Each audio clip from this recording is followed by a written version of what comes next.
Сәлем достар, бүгінгі біздің тақырыбымыз жас отбасы атты депозит.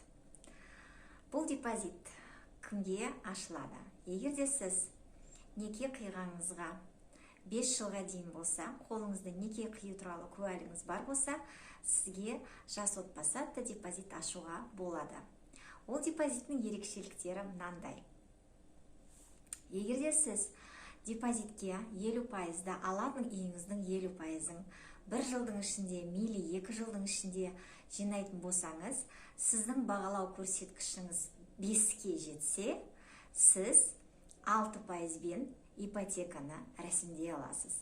Қалаған нарықтан, алғашқы нарық болсын, екінші деңгейдегі нарық болсын, қалаған үйді қалаған жерден ала бересіз.